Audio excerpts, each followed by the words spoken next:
Hello, everyone. Welcome back. I'm here to discuss with Odon just who are these Mushrikun in the Quran. So it's been a very interesting discussion. So I want to explore the history of this term, the Mushrikun, who these people are, what the Muslims have been saying through the centuries, and just trying to add details, add specifics, and then look at the confusion and the contradictions within the Quran, and also how over time Christians go from those who are worthy of salvation as long as they follow the creed that they're supposed to follow to those who become rejected, just like the Jews, and so on. So yeah, we'll dive into that. So welcome, Odon. Thank you for joining me again this evening. Hello Lloyd, hello everyone. Glad to be here again for another very interesting discussion, I think. Yeah.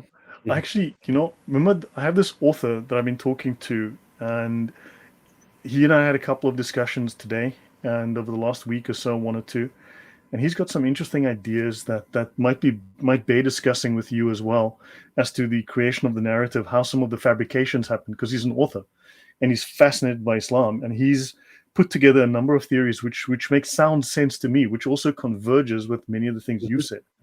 So I don't find any contradictions with the things that you've been saying, and it aligns with everything that I've been saying.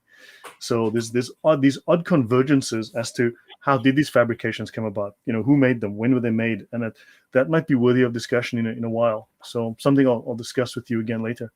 So yeah, hello everyone. Centuries since, Mushrikun assemble. Hello, Sandro and Viceroy. Yeah. And Nicodemus, welcome. Okay, yeah, so let me just share my screen, and this is where we ended last time. Islam and the stone idols. So here's Muslims doing Muslimy things which have nothing to do with paganism or rock idols, because as you know, Christians go to church and they go to the crucifix and they give it a good lick. Well, maybe we don't. Actually, I think we don't. So yeah, because that's just disgusting. And we would call this paganism when you start having pet rocks. And, this guy looks like he's having an orgasm there with that rock. So, yeah, this is kind of pagan. You'd agree with that, Odon. You already have, right? This does not look as if this is worship of a rock. Yeah, of course it is. But I would add a tiny nuance to it.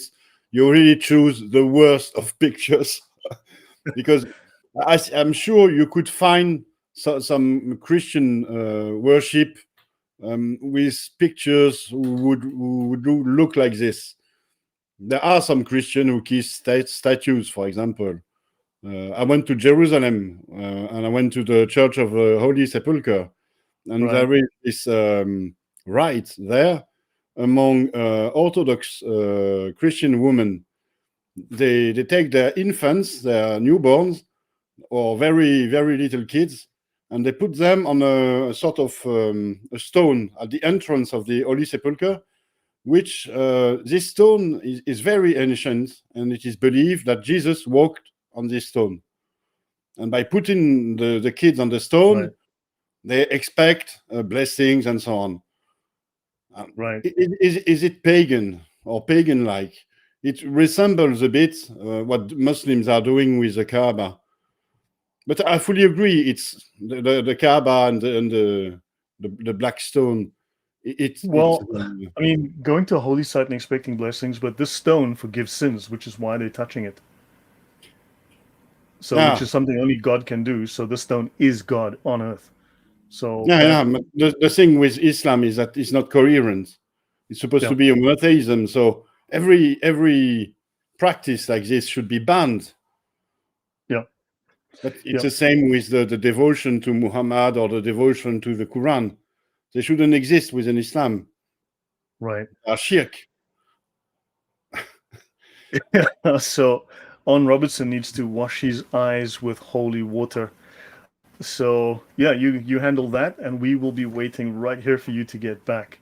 You're right. I should get a little bottle of holy water and spray my face as well. All right. So I will come back to the discussion of syncretism. That's going to be relevant to us. But first, I'm going to make a small deviation. We're going to talk about the Sabians or the Sabiun. So an introductory page, then I'm going to go to a paper that was written something like 60, 70 years ago in the 50s, I believe. So that would be this 70 years ago. So the Sabians, the Sabiun, and this term Sabi is very important. And this is in pre-Islamic Arabia. So the Quran says that the Mushrikūn are destined for damnation, right? Which is in stark contrast to the Sabiun, the Jews, and the Christians, who are presented as candidates for salvation. We've already discussed this contradiction. However, the Jews, the Christians, and the Sabians must fulfill their religious duties, and then they can be saved. They can earn salvation. Of course, we know that later on, the Jews and Christians are not going to go find salvation because they are the mushrikūn. But there are these dichotomies in the Quran, these contradictions as to the status of Jews and Christians, for instance. Can I just say that it's a contradiction within the Islamic narrative? Yes. The Islamic narrative states that Nazarenes are Christians, because actually it's not about Sabiun Jews and Christians, but Sabiun Jews and Nazarenes. Yeah, now certainly, but we're looking at the so we'll weave between these, but yeah, this is what what this story is stating. Yeah, that within the standard narrative. All right, so 262. Those who have believed, along with Jews, Christians, and the Sabians, will have their recompense with the Lord, and they shall have no fear and will not grieve. So in other words, if you're Jew, Christian, or Sabian, you're all good to go. 569. This verse, almost identical to 262, emphasizes the importance of faith and action. In other words, as long as you abide by the rules as laid down, you will find salvation. Then 2217, the Sabians are mentioned along the Jews, the Christians, the Zoroastrians, and the believers, who are the Muslims here, indicating that Allah will separate between them on the day of resurrection. It implies that the Sabians, along with others, are recognized for the possibility of salvation. So there was a theological position that the Sabians, Jews, and Christians have a favorable position regarding their salvation compared to the Mushrikūn or the polytheists, who are destined for damnation. Later on, that story apparently changes. So we have a theological and historical change where Jews and Christians are not destined for salvation, but also, and like the Mushrikūn, destined for damnation. So something changed. Any last comment before I move on? The same. It's not about Christians, but it's about Nazarenes. So what we are talking about here is the incoherences within the Islamic narrative. The literal Quranic text is much more clearer than the Islamic narrative. Right. Okay, so this is a paper by François de Bois, and he was a French scholar, right, Odon? I think so, yeah. I've read some stuff from him in Edouard Marigalet's thesis. Yeah, so this is 400 pages long. I'm only going to do 300, so only 75%, so it won't take very long. Right, so it's 7 pages long maximum, I think. We're just going to do a few snippets, some snippets out of it. So he writes here of the Sabians in pre-Islamic Arabia, and he says a religious community called the Sabiun is mentioned 3 times in the Quran. And those who believed, evidently meaning the Muslims, the Jews, the Christians, and the Sabians, all of whom they fulfilled their religious duties, right, were at some time in the past candidates for salvation. And these are in contrast to the polytheists, the associators or mushrikūn, who are going to hell. However, he says here, it is no way explicitly stated that the Sabiun are people of the book. It is not explicit within the Quran, the al-Kitab. This designation is expressly applied only to the Jews and the Christians. So you've got this odd grouping of the Sabiun who are added later. Now do note that at least within the Hadith, within the traditions of Islam, Muhammad is one of the Sabiun. He is a Sabi. I've already shown that, I've already discussed that multiple times in a part of this talk. So Muhammad is one of the Sabiun. So would that be a reason for including the Sabiun as people of the book? I mean, that's just a question that we can have. Any thought on that before I move on? I would refer the audience to the Jews and Nazarene presentations we had together. We established that originally, literally, the people of the book are Jews plus Nazarenes. And we also established that the Islamic narrative turned this into a soup, another soup, by mixing together people with completely different beliefs So it sort of become what do you call this, a motley crew, a bizarre, very odd category. People of the book actually doesn't mean anything within the Islamic narrative. What is actually the common trait between Jews and Christians, who are supposed to hate each other, Muslims who are supposed to hate all non-Muslims, Sabiun, Mazdians, Mages? It's completely heterogeneous. It's very, very strange that they had to come up with this. Yeah, no. So generally speaking, Quranic commentators like the Tafsir claim that salvation was for the Jews and Christians before the coming of Muhammad. After the coming of Muhammad, only Islam is valid, and therefore no longer will you find salvation. All right, so now it says here that the Sabiun are mentioned together with the Jews and the Christians, and Muslim interpreters are led to the conclusion that the Sabiun are al-Kitab because of the association within the text. And this is where the commentators came to this conclusion. It's not explicit in the Quran itself. So they had more or less a point, Lloyd, is very interesting here. We understand how the Islamic narrative was made, or at least one of its process. There were commentators who didn't know anything about the actual history of Islam. They read the Quran and they tried to make sense out of it. So they read in the Quran that there are some people who are Ahl al-Kitab, people of the scripture or the book. Mm-hmm. And they were wondering, but who the heck are they? So they are trying to understand by reading the Quran. They see this description of Jews and Nazarenes or Christians and Sabians. And so they come up with the idea that there must be the Ahl al-Kitab. But they don't know about it. They're actually inventing meanings to the text.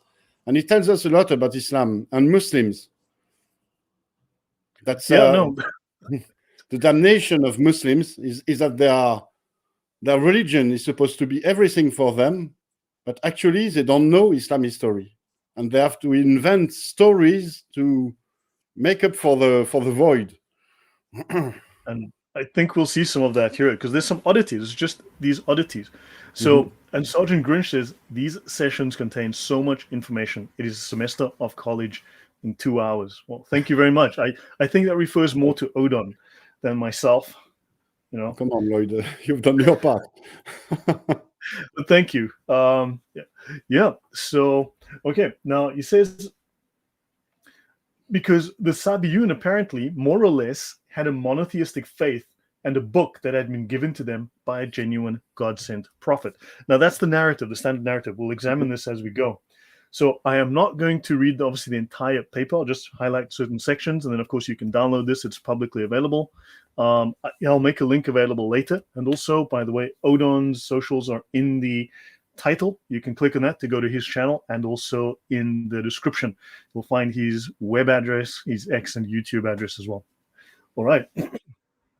So they discuss here, right? As for those who have believed and so on, Quran 22:17, those who have professed Judaism and the Sabiun and the Christians and the Majus, the Zoroastrians, right? God shall separate between them. So blah, blah. Now the true believers are the Muslims, and you have this now, what we have to say, familiar triad of Jews, Sabians, and Christians. And two additional faiths are mentioned, Zoroastrians and the polytheists. Now I do find it strange today that Muslims, including Shabir Ali, have been having talks with yes. Zoroaster actually was a Muslim because there's nothing controversial about Allah going to Zoroaster and giving him revelation and him receiving it and presenting it in the context of his culture and time. And so yes, he was a Muslim, which is very odd. Now Muslims say this. They'll say that Zoroaster was a Muslim, which makes Buddha a Muslim as well, because he only worshipped one God. But what I want to show is here, you might see that this idea, this cultural idea, goes all the way back to the period that we're looking at right now. This concept of the Borg absorbing these ideas and making this claim is not new. It actually goes way back. But however, Here they're rejecting them. Now the Muslims are doing the exact opposite. Right, sorry, now they're accepting them, but then the Muslims rejected them. So now they're doing the inverse of that. They're doing whatever is convenient for them. So two further faiths, the Zoroastrians and the polytheists, and to these is held up no longer the general possibility of salvation, but only the prospect that Allah will distinguish between them and they will be damned. Right, any comment before I move on? Hold on. The literal text of the Quran is much clearer than the Islamic narrative, but we already know about this. I'm a bit disappointed by François de Blois, since he doesn't make the difference between Christian and Nazarene, and someone as knowledgeable as him should have known that Nazarene, even though Nazarene even though we might take the Islamic narrative for granted, it's written Nazarene, not Christian. He gets to this. Look, he discusses, we'll get to that, where he shows a distinction. There's something odd there he brings up. But the terminology, sure, you can argue a little. But and then again, I mean, everyone says, Patricia Crone really was a low IQ individual who should really have stayed in the kitchen and baked cookies, So you get that as well. I mean, everyone's going to find a problem with every author that didn't do something the way they liked it, And also, Lloyd, what you just said points to the deep nature of Islam. They have a text. They don't understand the text. So they make up theories. They make up the theory of the idea, the completely artificial idea of pure monotheism without nothing. Right. And because of this idea, they reread their text, they reinterpret it, and their reinterpretation contradicts the original text. You see, yes. The Zoroastrians are supposed to be saved. The Sabians are supposed to be saved, according to the Quran. They are supposed to be with the good guys. And because of their reinterpretation, they come up with a mad theory that contradicts the text. That says that they are kuffar infidels, and so they should burn in hell.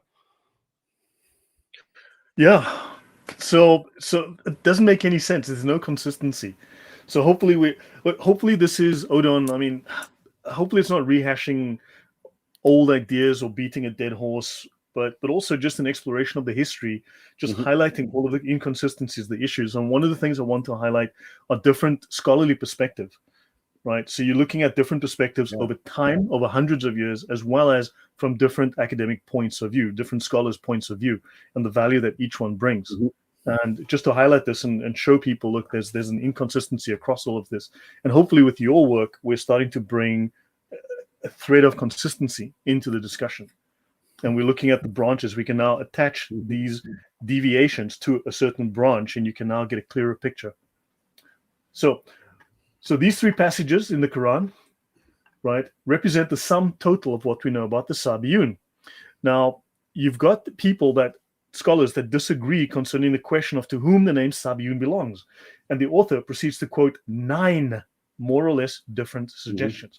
This is not different to how Muslim scholars wrote about Saint Paul. Remember, Saint Paul was alive in the 500s, talking to church leaders of the day and creating false religions in the 400s, the 500s, the 600s, the 300s. He was the son of the king of Emperor Constantine. And Muslim scholars, it's a riot how many conflicting odd theories they've come up with. So even Muslim scholars had no idea. So 9 separate theories of who the Sabiun are, which again accords with your statements, Odon. So they said one source says that that they are between the Majus and the Jews. In other words, they're a blend of Zoroastrianism and Jews. Now, another idea that I will attach later is that there's the potential for, and this is based on what Crone has said, that certain Jews started to adopt certain pagan ideas. They became syncretists. They started to blend certain ideas in with their Judaism. Another, that they recite the Psalms. In other words, they've adopted some Christian practices or Christian camouflage. So it doesn't mean they were Christians. It means they had certain camouflage or certain practices that they've adopted into their religion. Only 2 of the authorities offer any sort of geographic location. It must be clear that 300 years after the time of Muhammad, nobody knew who the Sabiun in the Quran were. And the question of their identity had become one of speculation.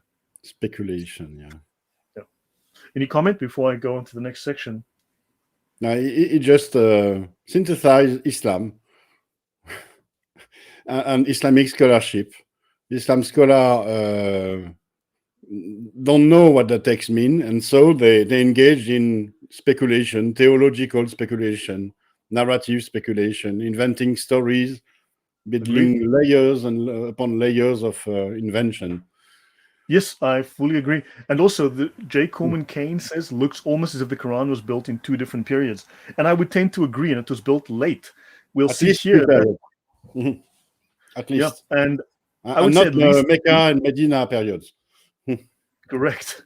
And I would say in multiple geographies as well. I'd say you have different time periods and different geographies. And what Du Bois hints at here is that he doesn't say it, but he certainly hints at it. You can easily draw the conclusion that the Quran is being edited in the 11th century, that changes are being made late. So, oh, by the way, I want to mention, so J. Coleman Kane is the author. He's now published his second work on Islam, and he's working on some new stuff. We gave the links to his work on Amazon. Look him up on Amazon. So I'd like to maybe have us meet in a couple of weeks, Odon, and discuss, because he's got some interesting theories as a fiction author who's hard at work on Islam and exposing Islam through fiction, of how the fictional narrative was created and the historical sources they drew from, which is actually really compelling, I think. So, okay. So during the 10th and 11th centuries, the name Sabiun is most frequently used. Okay. So during the 10th and 11th centuries, the term Sabiun is used frequently in a meaning that is not mentioned by Al-Tabari. So now you had Al-Tabari, the great historian of Islam, who wrote the 40 volumes of Islamic history. And here you've got scholars that just a short while later, 500 years after Islam, are starting to make up a different narrative, which goes against the existing narrative. Namely, it's a designation for a community that existed in the town of Harran. And we come back to Harran for some odd reason. On the upper Euphrates, in which, judging from the fairly extensive reports by authors such as Al-Masudi and An-Nadim, they worshipped a variety of astral deities. In other words, planets. These were astrological deities. So the moon, the sun, the planets. The epithet is most frequently applied to its members by Muslim authors as star worshippers. Less commonly, the name Sabi is used, and within the tradition, Muhammad is a Sabi. The Muslims try to turn it into something that says the man who created a new religion. That's how the standard narrative tries to reinvent the word or create a new meaning for the word Sabi. But the Sabi are well known historically to be worshippers of the moon god Shin, the Babylonian moon god, in the format of the Yemeni version of this astrological pantheon and this astrological religion. Your thoughts on this, Odon? Well, it's a bit beyond my scope. I don't know a lot about Sabiuns. The only thing I know is that when Christianity and Christian ideas came, a pagan, actual paganism could not resist. And what seems to be paganism, star worshippers or anything like this in the 7th century, they can only be pagan that had been influenced by Christian ideas, the idea of salvation. I'd agree. Yeah, definitely. So they are not pagan from the very ancient time. They are not the same as the star worshippers from before Jesus Christ. Yeah, there's a story if you read within the Islamic history, I covered this in monotheism. When the Muslims conquered that northern Syria, southern Turkey area, because Harran is just over the border in Turkey, just about 20 kilometers into 15, 20 kilometers into Turkey. There was they had a grand mosque there. The grand mosque had formerly been a temple created by Nabonidus that was run by his sister or his mother, who was the grand priestess. And this was worship of the moon god Shin, and also known as Al-Makkah. And So this was an astral religion, as they discuss here. But the Sufis claim that there they found a treasure trove of the ancient mystery religion. Especially, they found the books that related to the secrets of the Egyptian mystery religion. And they took those books, they claim, to Spain. And this happened in the 7th to 9th. They took them to Spain in the 9th century. That's what they say. So that's just something, a loose strand that I haven't really followed up. But this practice was present there before they converted it into a mosque. It was a temple of worship and magic, temple of the occult, and it was turned into the Grand Mosque. It was a university of magic to the moon god Shin.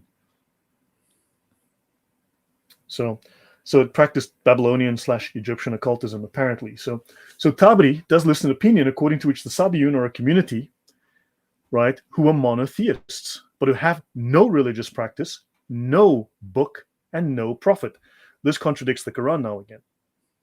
So this can hardly refer, as Margoliath and others have thought, to the Sabians of Harran, for these are consistently described as polytheists. Great. So now we have polytheists. So, okay, Harran is a long way from Mosul. I've been in Mosul. It would seem likely that the reference is to some Kurdish sect, perhaps even the ancestors of the Yazidis. Okay, so now you've got this. So now suddenly the story just changes again, right? So more confusion. And then you get what they call the Harnania, right? Harnania. And Sabi was understood to be a synonym for the Harnani or the Harrani already in the second half of the 9th century. So now you've got the Harrani, and you'll find soon the word Hanif will be connected to this. And that concept came from Harran. So now you've got two strands. We've now got to try to find how do we reconcile between these Haranians, with the two conflicting descriptions that we now have. But just keep that in mind. So these are not necessarily things that we have definitive answers to, but it does raise interesting questions of things that we need to further examine. So by extension, okay, Harani and Hanani, the Haranians, the Hananiya, which becomes the Hanafiya as well, is a general term for pagans or polytheists, what the Quran will call mushrik. So now you've got, so if they were moon worshippers, and we know that they were moon worshippers, then we know they were polytheists. However, we'll get to how they became monotheists. We'll discuss that in a moment. So Christian Arabic authors use it as a synonym for Hanif, which in Christian usage has the same negative meaning as the Syriac Hanta, or pagan. So the well-informed Muslim writer Al-Masudi, when he says that the Roman emperors before their conversion to Christianity had belonged to the religion of the Sabiun al-Musammauna bil-Hunafa. So now you've got the Roman religion, which is, so basically the Babylonian religion, these are all the same astral religions. Don't forget, you've got Mercury, who's the same as Hermes, who is the same as the Egyptian god, who's the same as like Hermes Trismegistus, who is the same as Al-Makkah in Yemen, who is exactly the same god as Shin in Babylon. Same pantheon, just different name in different region. Your comments, Sodom, before I go on. There's a lot to take in. I know it's a lot. Now, I'm sticking with the literal text of the Quran. And the literal text of the Quran doesn't speak about pagans or polytheists. It speaks about mushrikūn. And mushrikūn means, in Murad's English translation of the Quran, he has an interesting way of putting it. He called the mushrikūn the partnering ones, the one who partner. I think it's what this is about. Right. Well, though we could be looking at here's the development of the standard narrative of how they went down one road, realized they made a mistake, had to come back and then make up another story. And then the fragments of these stories, even though they've given up on one story, they've adopted a new one, the fragments still remain. There's still baggage from these different stories. But hopefully this gives us some idea about the construction of the fabrications. of the adventures they went on before they came up with the current story.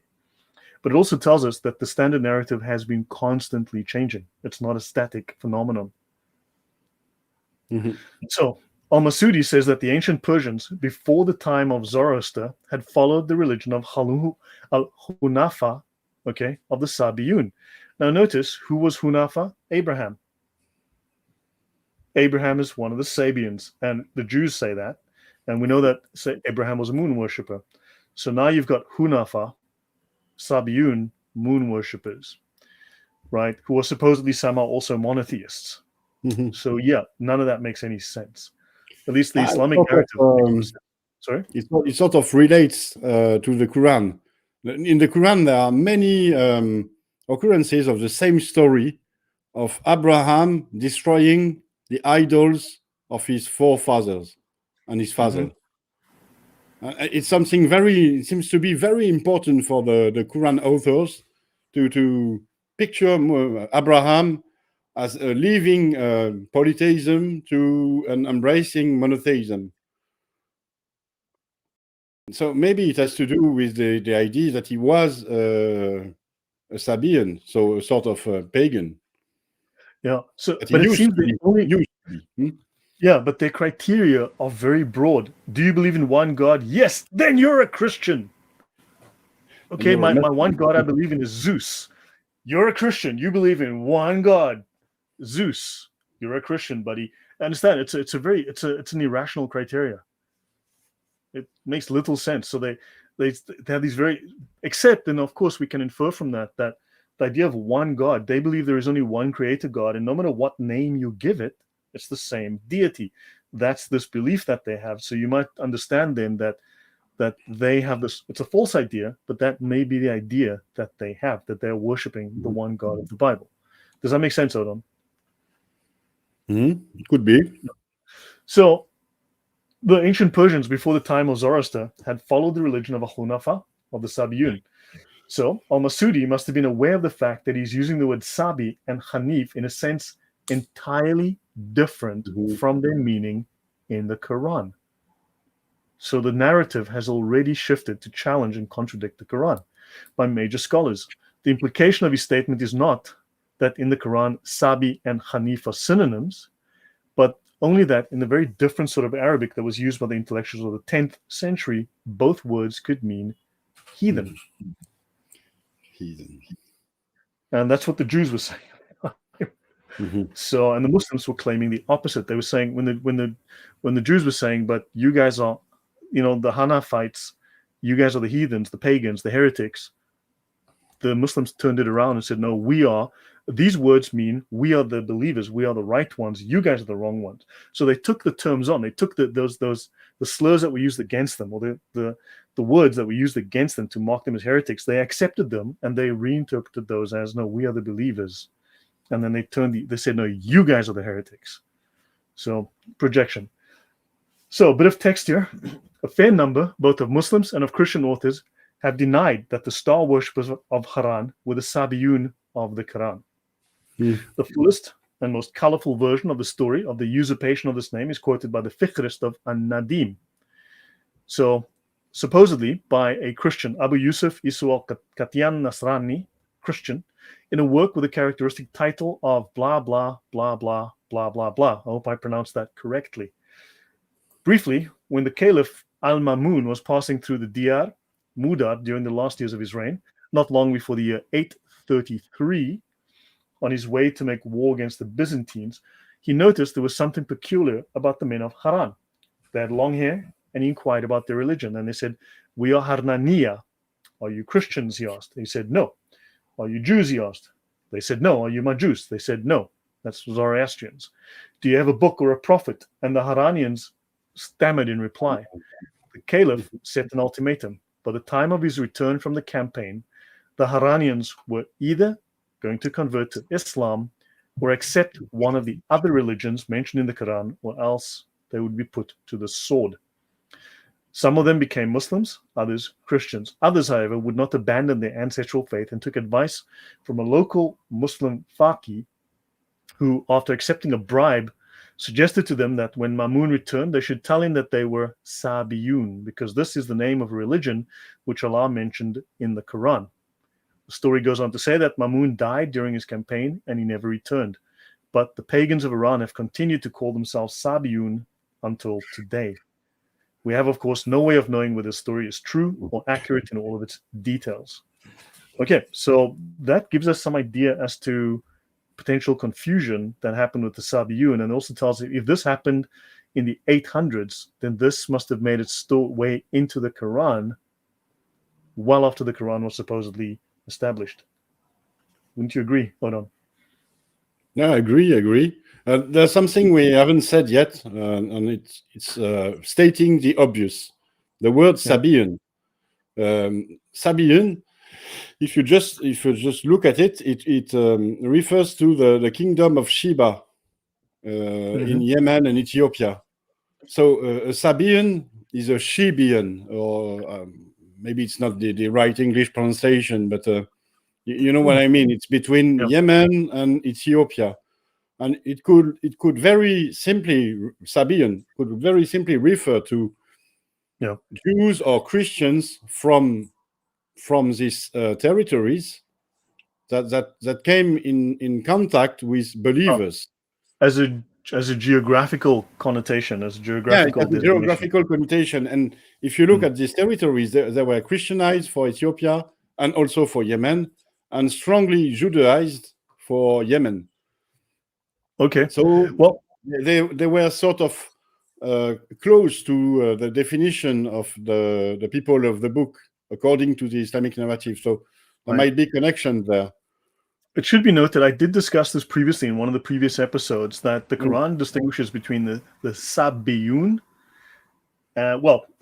There's the Sabi, but it doesn't necessarily make it clear whether it's the Sabaeans or the Sabians. The Sabaeans are people from Sheba, the Yemenis, the moon worshippers.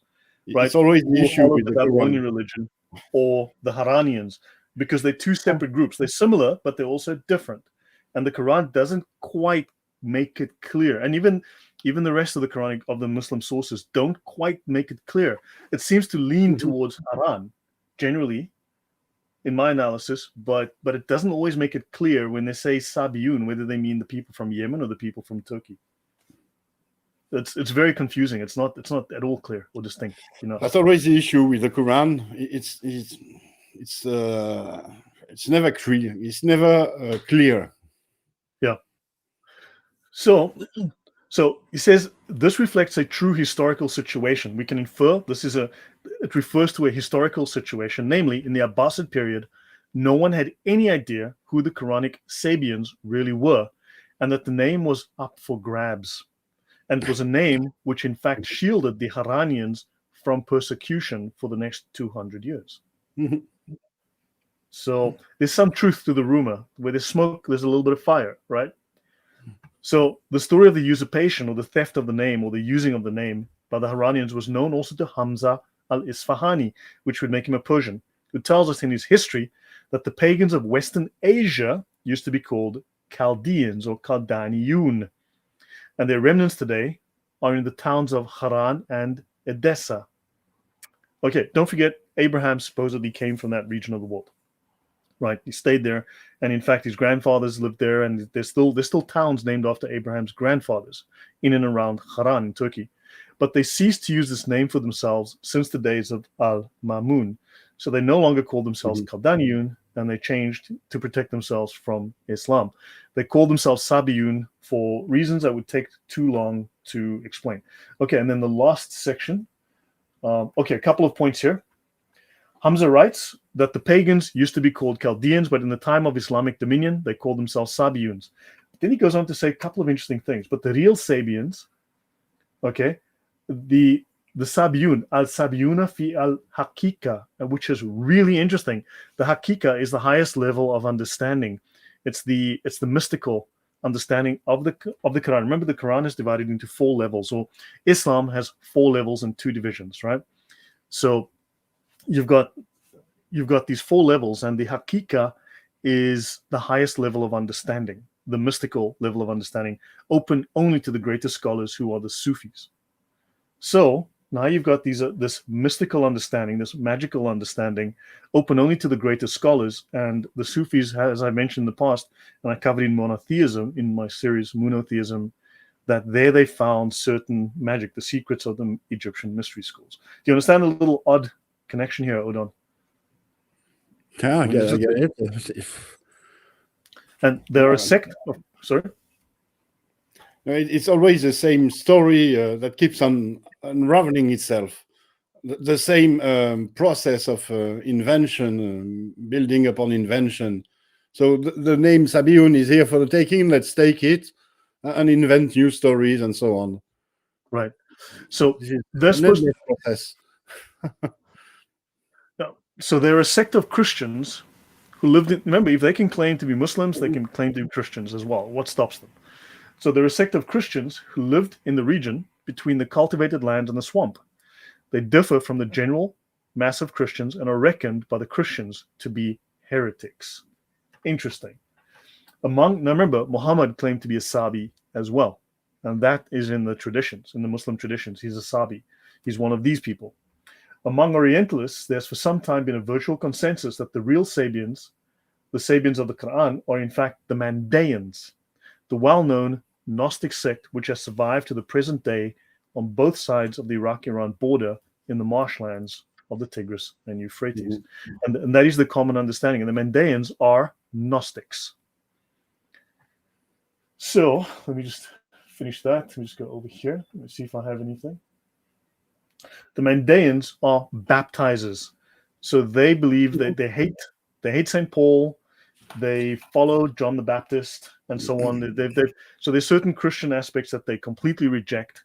They believe he was evil, and then of course they follow John the Baptist and they baptizes.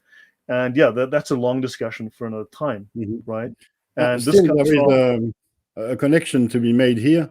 As I put it in my book, there is a tradition about Muhammad having baptized Umar ibn Khattab, when Umar converted to Islam. So the question is, was Muhammad a Christian or a Mandaean? And if he was a Mandaean, then he could have been also a Sabi, because Sabi are Mandaeans, as you just put it. Yeah. So does that make more sense now, where this is all going? I mean, it's all over the place, but look, we're seeing it. But remember, this happened over centuries. We're seeing it in fast motion. This happened in slow motion in different times and places. Our job is to maybe try to organize it in the end. Okay. Last couple of points.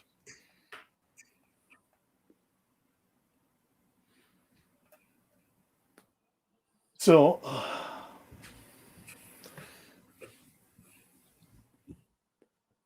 last couple of points here that I'll bring up before we move on. As soon as that loads. So the name Majus, which we can find in Quran 22:17, can hardly refer to anyone else. Okay, so here we're talking about Zoroastrians, right? Zoroastrians. It is, of course, a borrowing from Musa, the usual Syriac name for the Zoroastrians. Even the Mandaean name, even the Sabiun, there's an Aramaic connection as well. That I didn't read it, but it was in the above the notes. And as is known, from the time of the Prophet, the Sasanians, who were precursors to the Persians, controlled not only the whole of both coasts of the Persian Gulf, but Yemen as well. So they controlled all of Yemen. They eventually controlled that region. They conquered it. So now you've got the Iranians in there. And there is finally one other religion which was evidently represented not only in Arabia, but amongst the Prophet's own people, his family, the Quraysh, namely Manichaeism. Now, one day I need to have a talk about the Manichaeism, the parallel with Islam. And that's going to be fascinating. Not wanting to upset people, but one day I will also have a talk about the parallels with Manichaeism, which is the religion, the Gnostic religion of the Prophet Mani from, I think, the 4th century, which was born out of the Alchasai, which is also very much, these teachings and ideas are also very much present in the theology of a man called Martin Luther.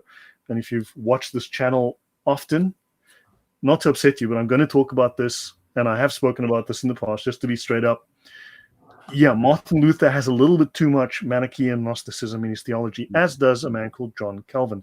And I will go back to that. I need to finish my Martin Luther series because there's... Okay, moving on.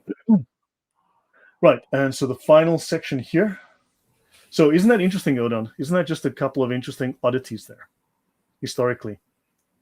Because now you've got Very, very interesting. Very interesting. And it gives you the occasion for your Luther moment, so it's perfect.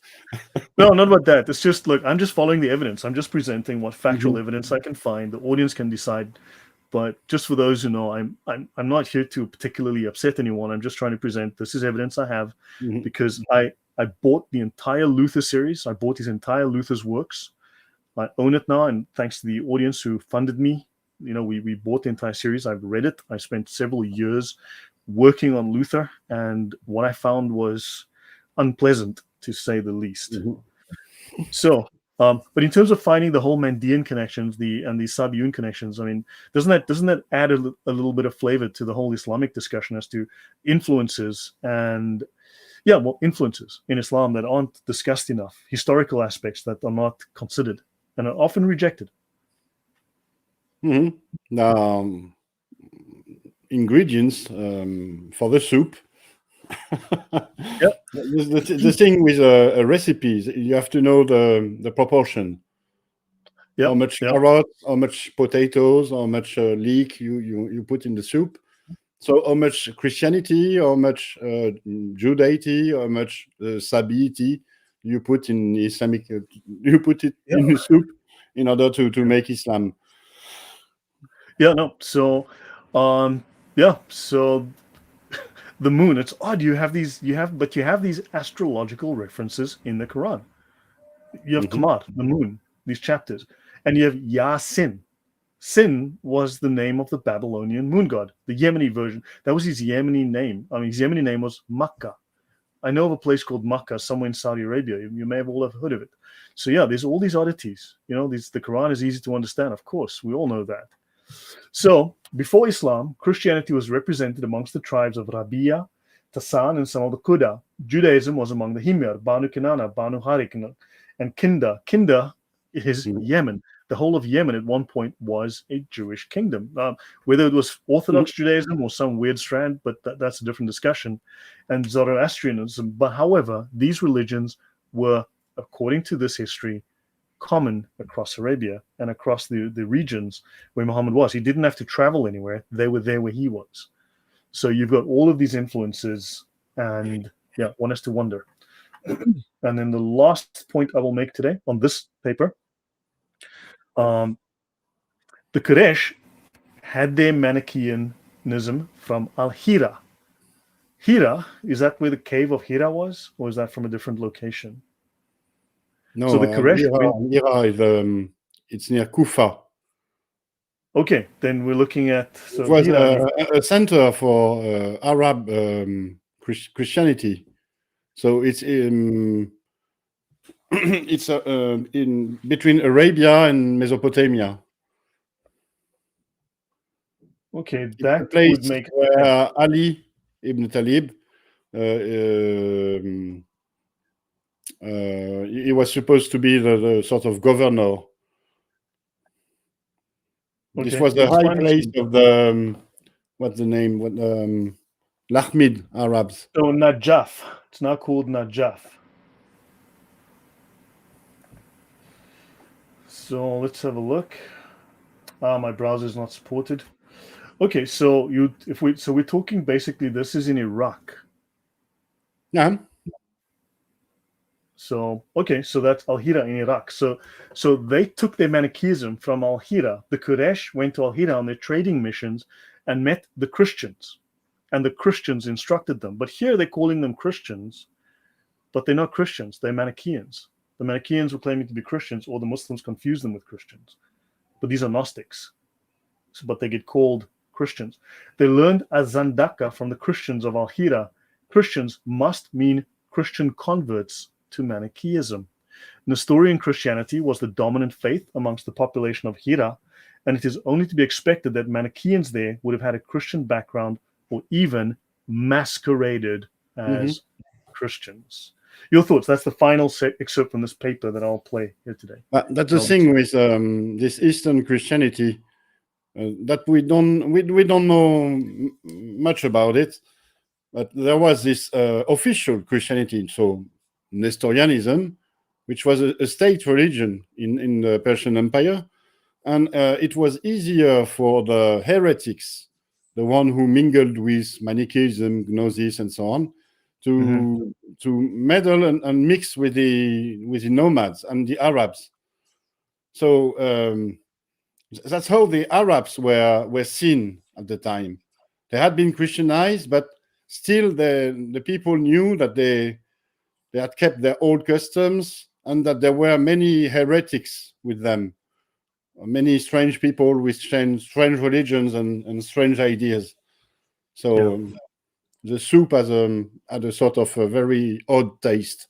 So who they refer to as Christians, they're not necessarily remotely even Christians. So they use the term a little loosely because they worship one God. It's a very broad criteria and clearly not a viable criteria.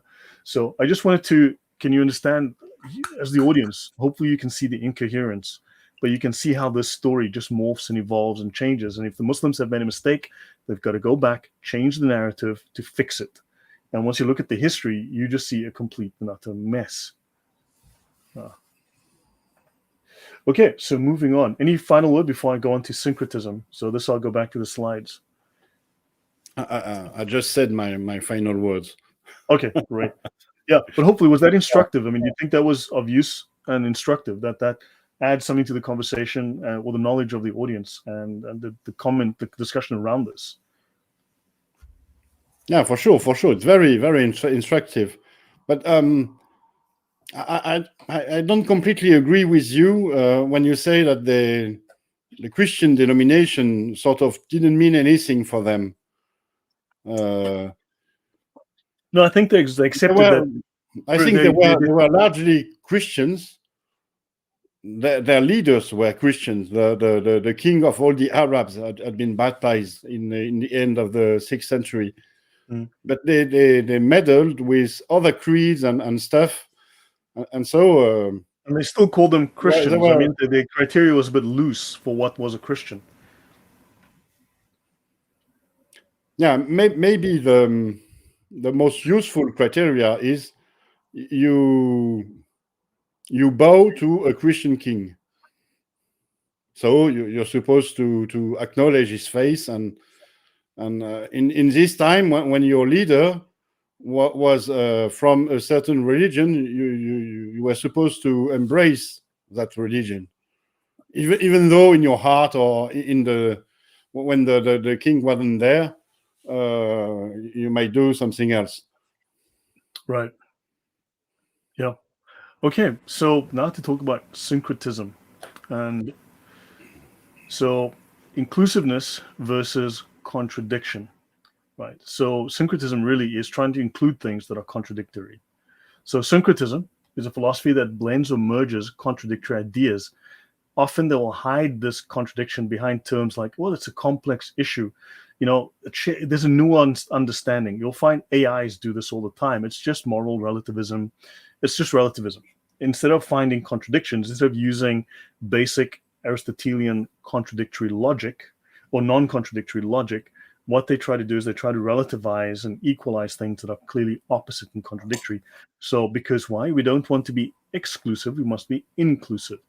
So this philosophy has affected and infected academia and our language. But it's been going on for a long time. So this results in the merging of good and evil, making it harder to distinguish between the two, or even eliminating evil as a distinct concept. I don't think that's really a controversial thing to say. So the scholastic philosophical approach focuses on logical analysis and reasoning to understand complex concepts, including contradictories. So it aims to discern and to differentiate between ideas and concepts like good and evil, to discriminate. Of course, in the modern day and age, you're not allowed to discriminate. That's bad. You can't make distinctions because everything is the same, because men are women these days. So hopefully that sort of gives you a clear idea of the fact that this is actually in your face these days. So, any comment before I move on to the next slide? You can say you can say nowadays that everything is the same, but the only thing that is not the same is the truth. The actual truth is not the same. It is the only concept in this relativism and syncretism that is condemned. Yeah, because it destroys the narrative. It's not actual syncretism. It's not the merging of good and evil. Actually, it's the merging of every evil and everything good, everything that is 100% good is seen as evil.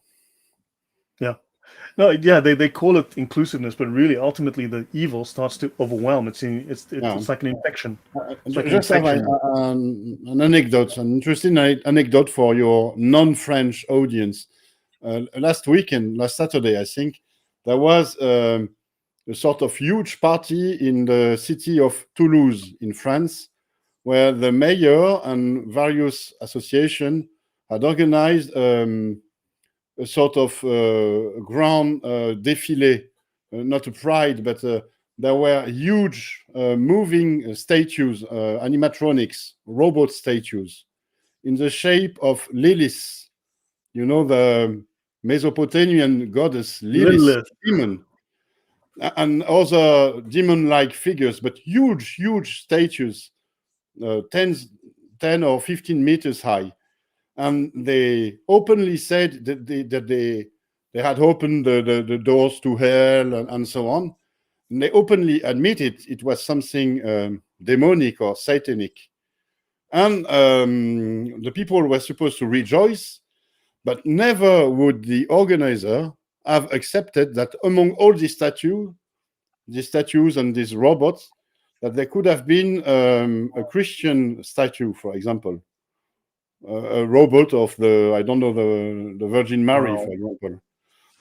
So you see these statues of demons are supposed to be good, and they are the people that kind of worshipped them at the moment were tolerant and so on, but they were tolerant, but they were intolerant to anything that was Christian, actually.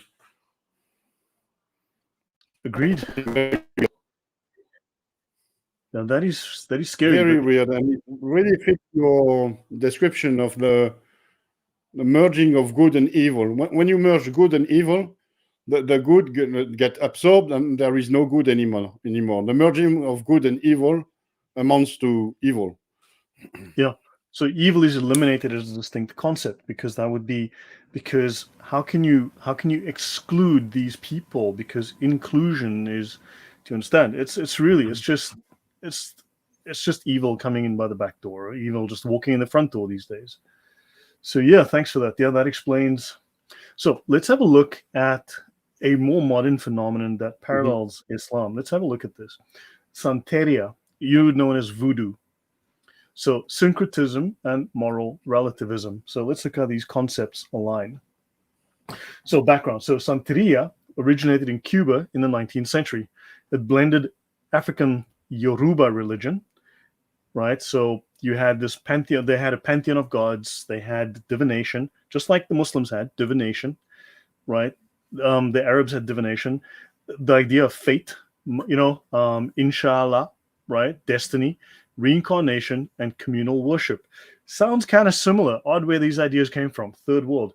Communal worship with a typo, and it blended it with Catholicism, right?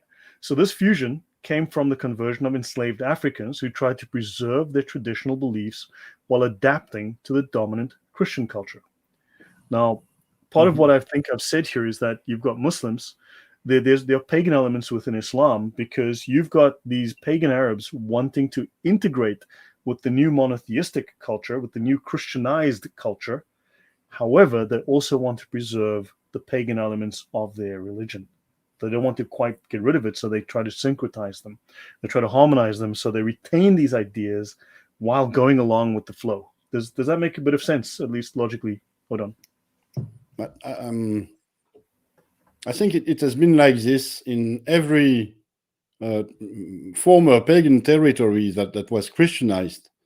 There was a sort of the phenomenon is called inculturation.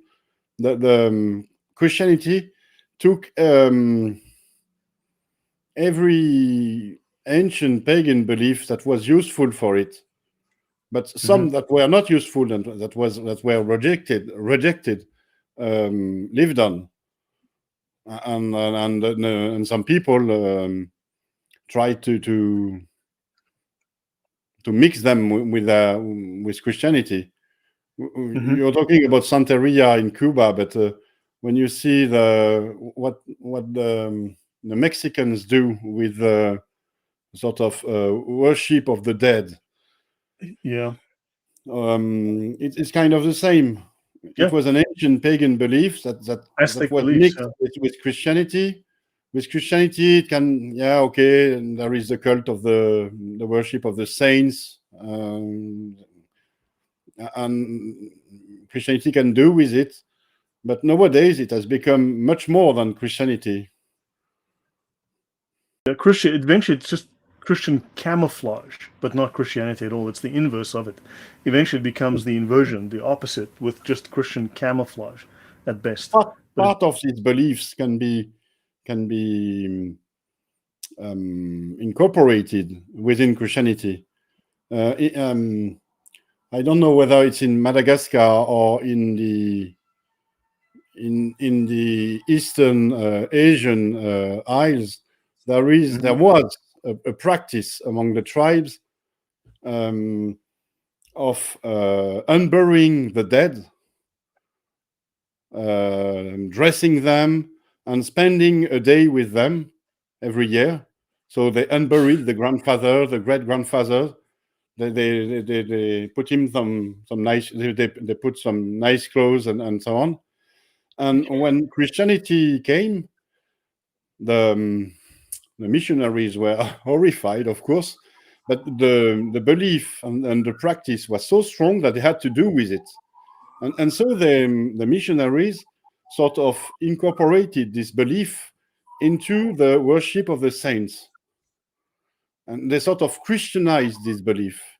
But the danger is here, it's that the ancient pagan belief might have remained. It might be stronger than the Christian sentiment. Yeah, right. So that leads to a dilution. Maybe that was the case with our Arabs in the 7th century. I don't know. That is always, but I'm just presenting these as possibilities. I don't know if it's possible to make definitive statements, but we can certainly show there's not. I mean, like scholar A can say this is how it is, but to be honest, I don't think that's really honest, because there's going to be room for a little bit of discussion, and there's more evidence to be uncovered. There's more perspectives to pursue, and so yeah, I think we're converging. I do think, though, the evidence, more than anything else, is converging. I don't think it's really contradicting. I think it's converging, and I think it is fleshing out the narrative. It's providing additional data. It's providing more information to draw a better, more pieces to the puzzle. Let's put it that way. We have too many pieces to this puzzle, and now we're able to throw away various pieces, and we're able to include the ones that make historical sense or cultural sense, and so on. Okay, so yeah. Okay, let's go on. So yeah, but thanks for that. That really does explain. So let's continue here. So merging of beliefs. In Santeria, African deities known as Orishas are often associated with Catholic saints. For instance, the Orisha Obatala is Puritan wisdom linked to Our Lady of Mercy. While Shango, that's Mary, right? While Shango, the god of thunder, is connected to Saint Barbara. Weird connection, but there it is. Okay, we just have to accept it. This blending creates a framework where both sets of beliefs coexist and are practiced simultaneously. Of course, they contradict, so therefore they have to. But see, from the third world mind, there's no contradiction, because the third world doesn't see that. The Western mind sees that. It's a funny connection, Shango and Saint Barbara. Barbara is the patron saint of artillery. Artillery. Barbara was a warrior in the Old Testament, though. Excuse me? She was a warrior in the Old Testament. Yeah, but she became in the French Navy, at least, the patron of gunners. The store in the ship where you stored the powder was called the Saint Barbara. So Okay. she because of this she became related to explosions.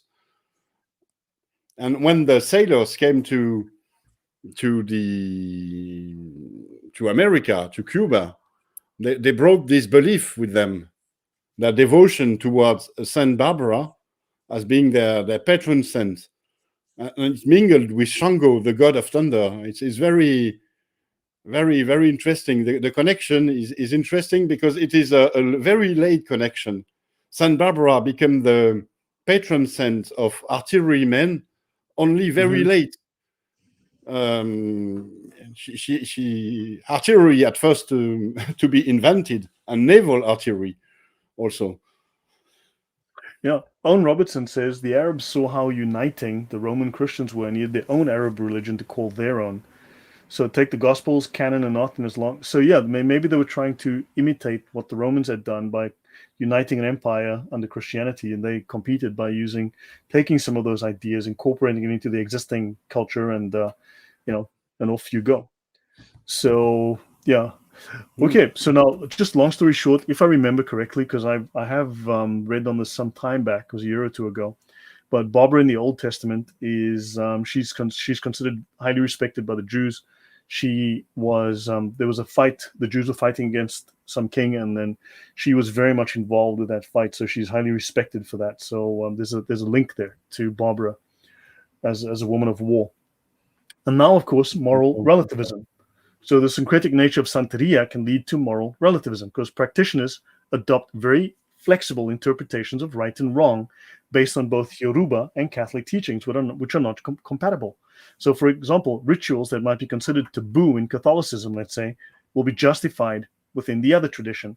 So there's a complex, very relativistic moral landscape where actions are evaluated based on context rather than any absolute standards. And I think it's fair to say that this sums up Islam, because it is syncretic. Yeah, it's an interesting point. Yeah. So let's continue then.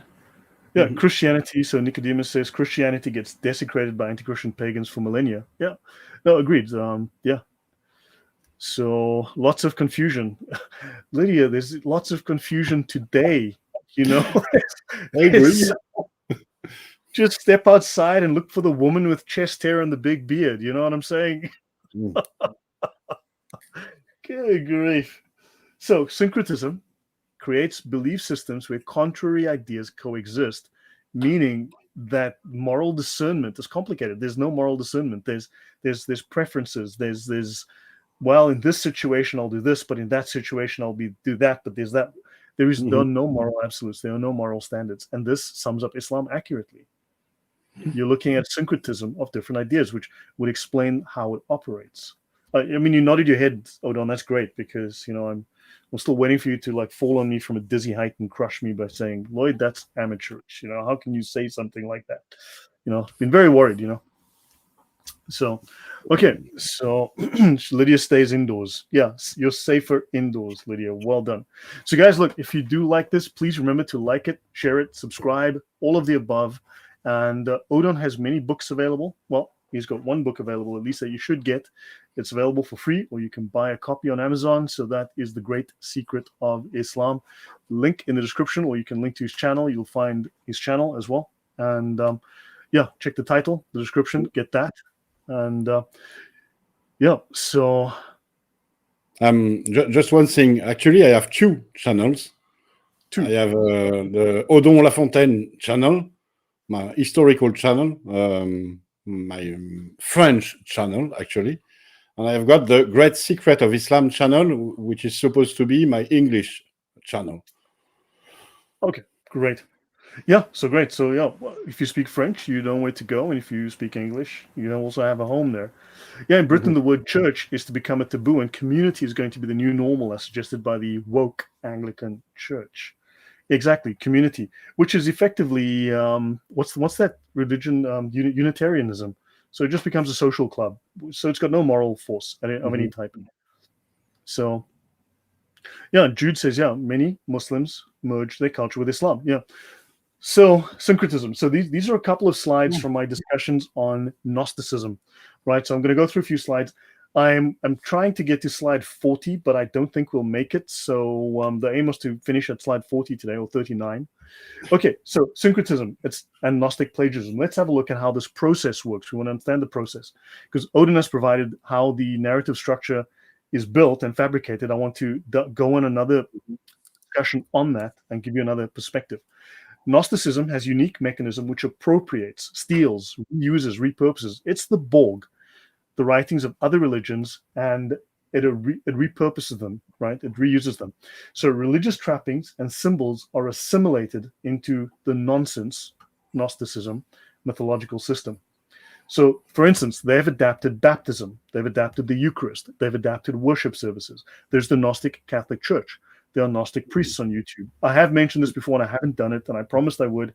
But if you listen to a Gnostic priest give a sermon in a Gnostic church, it'll take you about 5 minutes before you figure out they're not Christians, because, man, it is so hard to tell the difference. You've really got to be paying attention. The reason it can do this is because of a method called the allegorical hermeneutic.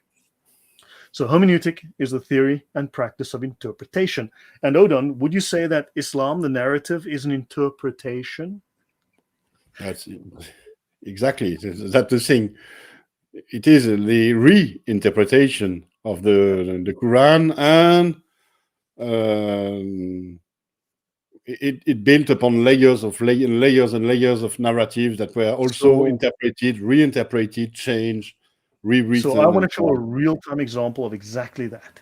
So involving the understanding and the uncovering of meaning within text, symbols, and cultural phenomena. So they re-understand it, they reinterpret it, they reuse something, and they will drive you insane with how they do this, how they reinterpret and steal your ideas. Some scholars have used the term symbiosis rather than syncretism. Symbiosis, however, can be parasitic. It's a parasitic syncretism, so it's not a positive thing. Syncretism is parasitic and ultimately toxic, which goes to the point we were discussing earlier. Now, let's have a look at allegorical hermeneutic, right? And the source here is my YouTube talk, Nonsense, the Fundamentals of Nonsensicism. Okay, it's about Gnosticism. So let's have a look. Some terms. And Mary had a little lamb. You've all grown up with Mary had a little lamb. Its fleece was white as snow. She sent the lamb to Lloyd's neighborhood, and look how ugly it is now. So something like that. I think that's more or less how the... Anyway, moving on. So difficulties that surround the study of nonsense. Now I'm talking about Gnosticism because we just discussed in Dubois' paper about Manichaeism and Gnosticism. The Mandaeans are Gnostic, the Manichaeans were Gnostic, and so on, and their links to Islam. So this is largely caused by its allegorical hermeneutic, because it's not always clear how the believers read their texts. It's not explicitly determined. So how they interpret the text is often a matter of convenience rather than a matter of strict doctrine, because there's no non-contradictory logic. So allegory. Allegory is a narrative using symbolic figures and actions to express truths or generalizations. And the Quran, as I think, very general, very symbolic, very woolly and vague. Would you agree, Odon? Yeah, completely. Completely. Now, story, play, poem. The Quran tells stories, a mixture of stories, a whole wide variety of contradictory stories about the Bible, for instance. And works where characters and events symbolize particular qualities.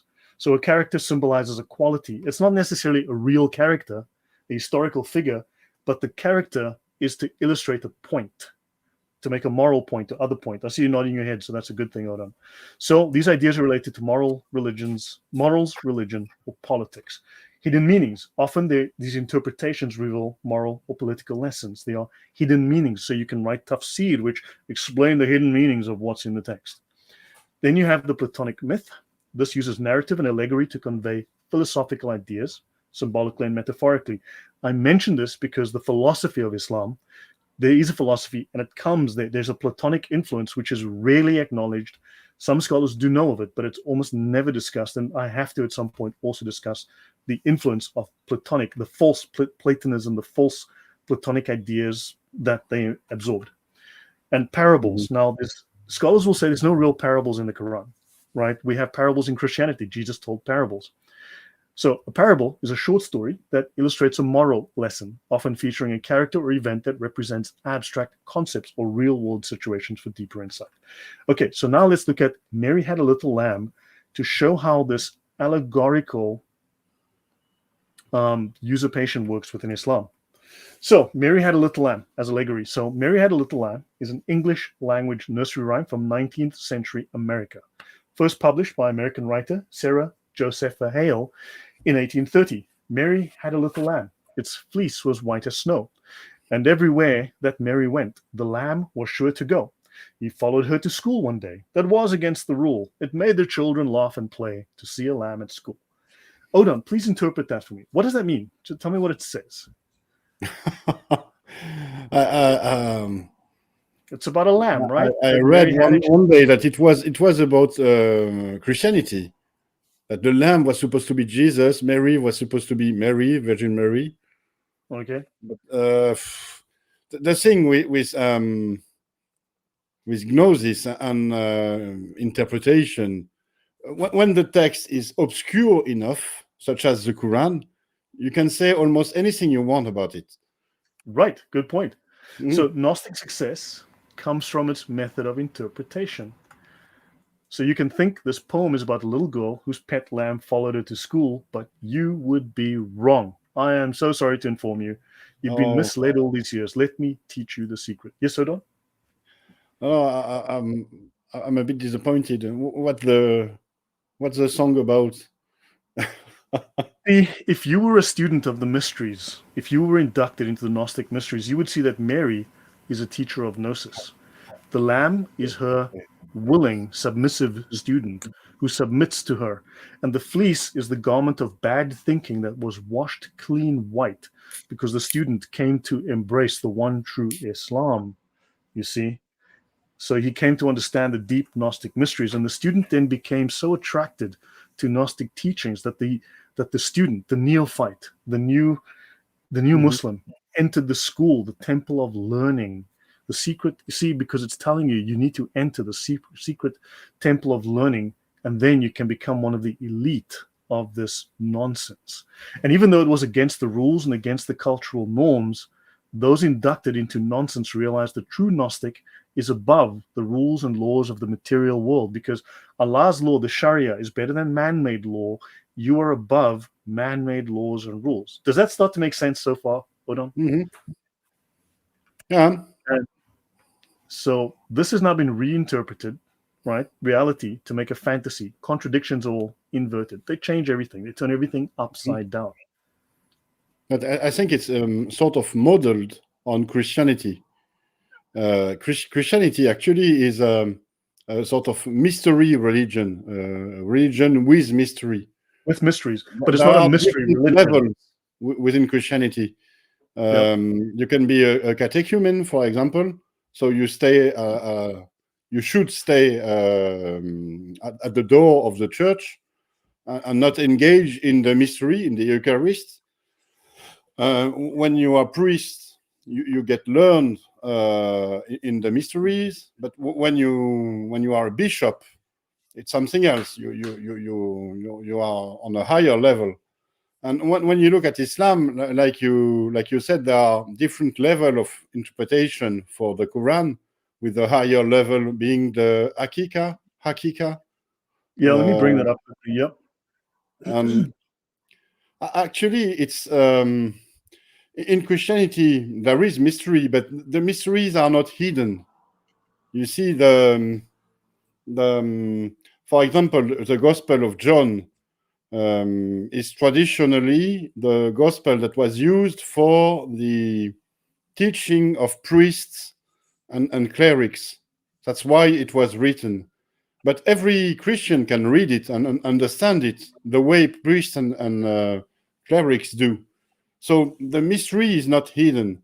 The thing with these new religions that came after Christianity or took from Christianity is that they developed this mystery religion model and turned it into something else, something mystery esoteric. religion becomes private revelation. Christianity is about public revelation, and you follow that, whereas private Gnosticism is private revelation. Islam is private revelation. This was someone's idea. Trust me, bro. I interpret this my way. So it violates Christian. There is this idea of secrecy, of initiation. You get learned into something. You belong to the very few people who know, and it's a very empowering situation. You become part of the elite. There is a sort of exclusivity. And this gives you a false feeling of personal salvation. Superiority, because those are the kafir. Superiority, exactly. Since you are superior to the others, you are saved. No. This is how Masonry works, and also Islam. When you remember the infamous Yassir Qadhi interview where he explained that there are holes in the Islamic narrative regarding the history of the Quran. A short time after this interview, David Wood did a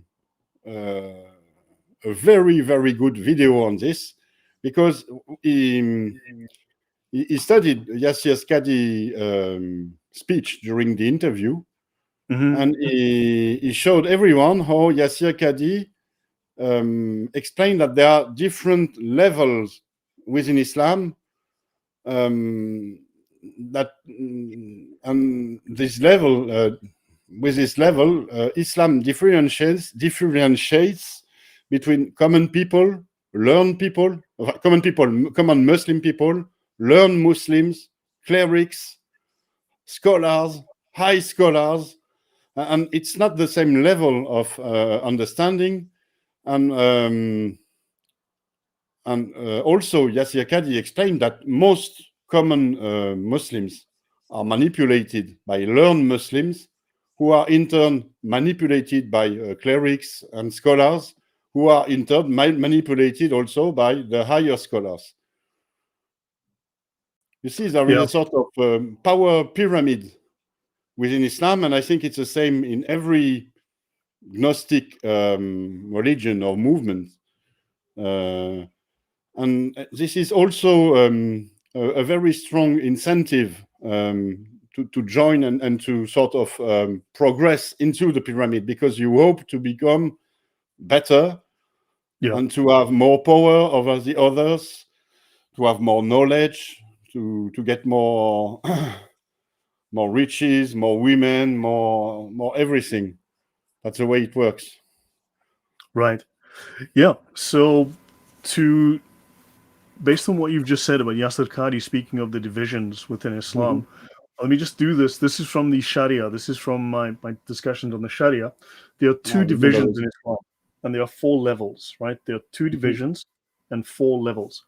Your 2 divisions are, so you have the Sharia on the one side, which is the legislative. Islam, remember, doesn't have morals. It has laws, right? It doesn't have priests. It has lawyers. You need to understand the distinction. You're thinking in a Christian mindset and a Western mindset. Islam has administrators and lawyers. It has jurists. It has legal practitioners, not priests. It has laws. Laws can be circumvented. Laws have laws that modify those laws. So laws are not fixed, right? You can have exceptions to laws. So there are no morals that are absolutes within Islam. Understand the distinction. So you have the Sharia, which is the one division, so that is the legislative side. Sharia means to obey Allah. So for the Muslim, he has to obey Allah. It is called the Zahir, or the outer, the exoteric, the outer practice, just the doing. You just do this and you'll be fine. You'll find salvation as long as you follow these rules. Step into the bathroom with your left foot, step out of the bathroom with your right foot. Say this prayer when you sit down on the toilet, okay? Autopractic. Yeah, just do these stuff. Exactly. That's the outer meaning. Outer practice is what is visible. It's what people see. So you do things to be seen. And it's the first, also from an understanding level, it's the first, the plain level of meaning, the obvious level of meaning. But of course, that is interpreted through the scholars. You don't derive that yourself. Then you have the hakika, right? Remember we mentioned the hakika earlier with the Mandeans and the Manichaeans. There was the hakika. The Mandeans were, the Manichaeans, no, the Sabi were from the hakika, right? They understood at a high spiritual level. This is for the spiritual. This is the spiritual level. So the spiritual level is one accessed only by the major scholars, your Sufis, your highest level. The hakika is to know Allah. This is purely something, the domain of highly trained scholars. It is the batin, or the inner, the esoteric. It is inner, direct, personal knowledge, personal experience of Allah, literally the gnosis of Allah. Personal, I didn't say objective, subjective, personal experience of Allah. Based on occultism, you have to do magical practices. Then you have the four levels, the ibadah. So you have the two sides, right? The one side is exclusive to the scholars, and the Sufis are the elite of the scholars. Then you have the ibadah, the literal or the zahir, or Islam for the masses, as it's actually termed. You are the legislative subjects if you're a Muslim. You follow the law. Then you have the ishara, what is implied, an allusion, a sign, a gesture. So you see, so you've got levels in the Quran, and certain things are alluded to. They're not clear, they're not direct. And the legislative practitioners understand that level. That's your imams. Then you have the lataif. You mentioned earlier Lilith. Lilith is a demon, right? She, in some Jewish myths, she's the first wife of Adam. She ate babies, so that's why she's the patron saint of, for many women, she's the patron saint of abortion, right? So she ate babies, and then God, of course, sent two angels to bring her back to submission. And she decided to no, and then she refused to come back. And then she gave certain bracelets to be put on the babies to prevent her from eating them. So the angels took these back, and they had to give them to the Jews to put on their child's wrists to save them from death, from Lilith eating them, right? So there's a whole story there. But that lataif is like a plural, or it's one form of the verb latifa, right? And you have the al-Qadr al-Laylat, the night of power. So these terms are also related to the word Laylat. Laylat is the Arabization of Lilith.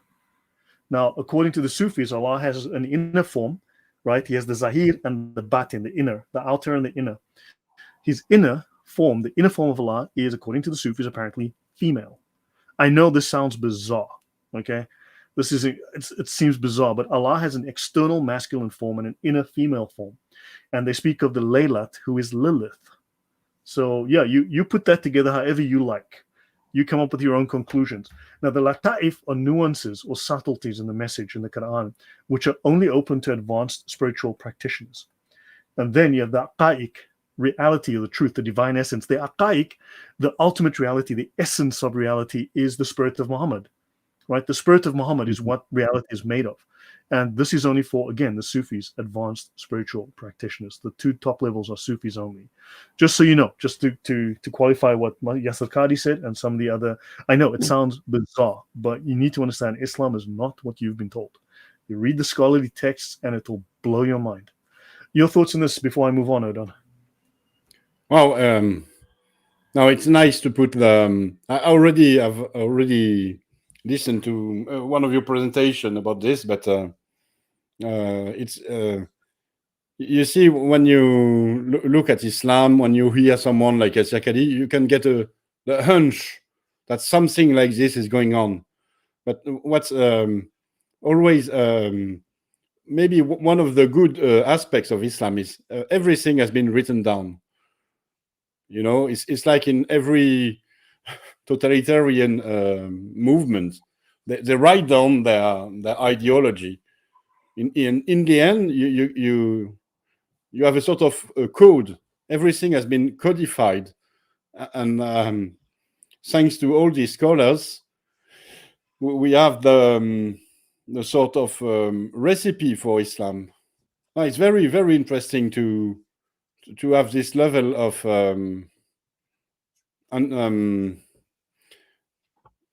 this way of decoding and understanding what Islam actually does. Yeah, thanks. It just goes over most people's heads, though, and they don't want to discuss it. They don't want to deal with it. They just want to equate it to Christianity and then say, well, kind of this equals that, that is that. Let's move on to have another day, another day. And they don't realize Islam is bizarre. Once you dig into, there is so much reference to magic and occultism in Islam. It's not funny. And the thing is, the common Muslims, the one on level 1, the legislative subject, they don't know maybe about the different levels and so on, but they know that there are only common Muslims. They unconsciously know that there are better Muslims than them, learned Muslims. When they have issues, when they have questions, they must take them to the higher levels. So even though the common people doesn't know about this organization, it has a conscious unconsciousness of it. Yeah, no. So guys, let's move on. Yeah, let me close this and move on. Right. So I'm not going to make another 6 slides. So let's see how far we get. But yeah. But this. Okay, so now let's continue with Mary Had a Little Lamb. So it's how it's interpreted. So the other Gnostics, the children who laugh and play, rejoice at the initiation of a new elite member. That's what the children laugh and play at. They're welcoming you. So, if you join us, we will, you can be one of us. You can be part of us, This presents Mary as a Little Lamb using Gnostic allegory as a method of interpretation. So nonsense adapts to any religious context. It can twist anything. In my presentation on this, on my channel, I also discuss Twinkle, Twinkle, Little Star. And we turn that into a complete Gnostic allegory. And it just turns it into a completely bogus, but very compelling sounding religious interpretation using this Gnostic allegory. So a challenge in Gnostic scholarship arises from the practice which involves interpreting the texts, right? And these texts are written often as figurative allegories, which inverts their meaning. So we have to be very careful how we interpret, which is why Odon has been discussing read the text literally. However, we must understand that, and we can see that, hopefully you'll agree with me, there's one story in the text, but there are numerous figurative interpretations that are equally valid because they clearly have a strong impact on the culture. Would you agree, Odon, that there's other interpretations which heavily impact the culture? Of course, that can be. The issue here is to know whether the author, so Maria Josepha something, wrote this with this intention, or you see, with Gnosticism and interpretation, you can give meaning to almost everything, and you can interpret a text in any way you want. So it was this voluntarily a Gnostic text, or was it over-interpreted? Yeah, or was it just what it says? It's just a rhyme to teach kids how to read and memorize things. What if it was just that? I mean, look, she was raised in a Christian context. That era, America was extremely Christian. Christianity was very candid from her. She didn't mean anything, but you can always add layers of interpretation. Yeah, and we impose that later because she grew up in a Christian context. So of course, her words are going to have a Christian idea behind them. So the Nag Hammadi library, for instance. Now notice Nag Hammadi. Hammadi is from Hamad, from Muhammad, right? Hamad, of course, the chosen, the not the chosen one, the praised one, right? The coveted one. The coveted one, the desired one. The coveted one, the desired one, yeah. It's interesting that Nag Hammadi, the Gnostic library, is named after Hammadi, of Hamad, Muhammad. Very, very weird. Understand? Just an oddity. And it's Nag. I always forget what the word Nag is. I can never remember what it means. It's Naj in the Egyptian dialect, but it means it's like, I don't know. It's yeah, anyway, for some reason, I can never remember what that word is in English. But Hamad, understand? Muhammad, Hammadi of Muhammad, the Gnostic text. So this is the largest collection of Gnostic texts, right? 52 of them dating back to the 2nd century and giving insights into the Gnostic literature. However, we don't know how they're interpreted. those texts. Mhm. The Pauline epistles and the early church fathers tell us what early Christians believed and also how they interpreted, how they practiced. We have very clear ideas, whereas the Gnostics, it's all personal. They make it up as they go along. So Nag Hammadi lacks the epistles. Gnostics did not write their beliefs in explicit doctrinal language. So if you don't have explicit doctrinal language, you can make it up as an individual. So there's the possibility implied here, of course, that Islam was built on some of these ideas and people were going all over the place with it. And then they were forced to eventually add some kind of doctrinal limits to it to try to bring it to heel. But many of these ideas are still inherent in Islam today. They can't quite erase them completely. Do you think there's merit to what I'm saying here, Odom? What's your question? Do I think? What do I think? Was there some merit to what I'm saying here? Oh, you're completely right. It's this is how Gnosticism works. It works on secrecy and initiation. So you want if you write down your recipe, it can the secret is no more.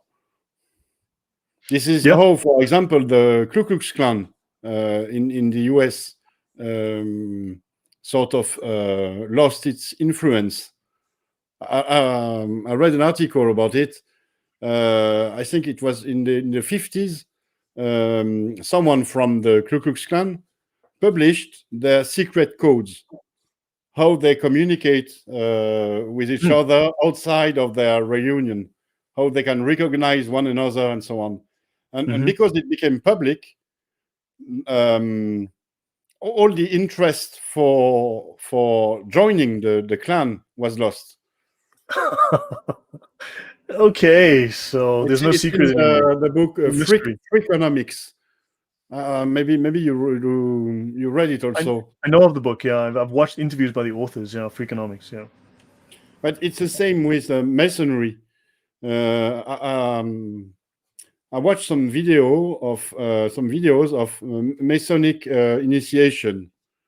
You see, in the initiation, the apprentice is blindfolded, and he has to undergo some trials. He has to walk on a plank, and he doesn't know that the plank is the plank is like a bascule. He walks like this, tuk tuk tuk, and at the moment the plank does like this. Drop. Okay. It drops, and because he's blindfolded, he's like, "Oh, what's happening to me?" Thereafter, he drinks from a cup. Someone gives him a cup of wine, and he gives him thereafter the very same cup, but with a very bitter liquid. And so he drinks. He thinks it's the same. Oh no, it's not wine. What it is?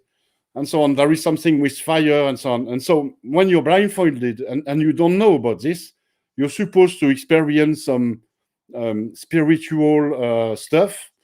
But once you know about it, there is absolutely no point in doing such a thing anymore. Right. The secret has been published. Yeah. And this is why all this movement, this Gnostic movement, they rely so heavily on the secrecy. So what may be implied here is that Nag Hammadi tells us that the preferred method of information transmission was oral, through oral allegory. So the secret knowledge was not written down to keep it secret. So we know that Islam was supposedly passed orally. It was preserved orally. It was explained and understood orally, right? Even though Islam grew up in a culture that was heavily written, everyone around them wrote. For some reason, there was no writing going on during the time of Momo, and for the next 200 years, which is completely, it goes against history, right? So it's possible they were trying to. There were elements of Gnostic allegory going on, of secrecy, of exclusiveness, of eliteness, and so on. But ultimately, it had to coalesce. Ultimately, it had to be written down. But there's still this element of it within the elite who have the original secrets. So it's just that I feel there's elements of this within Islam. We can see parallels there, right? Of course, if you look at the Shia movement or the Alid movement, I've put it in my book. They're supposed to have emerged right after Muhammad's death and so on. But actually, what you come to realize is that the separation between Sunnism and Shiism is very happened much later during the Abbasids, and also you come to realize that the Alids were part of the Abbasid coalition. They were part of the Abbasid power.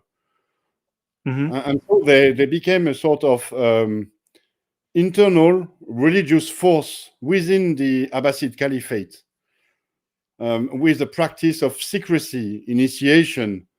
But some of them became, such as Ali, God's friend, Wali Allah. The Awliya, which is a Sufi term for the friend of God, for the one who initiates with God.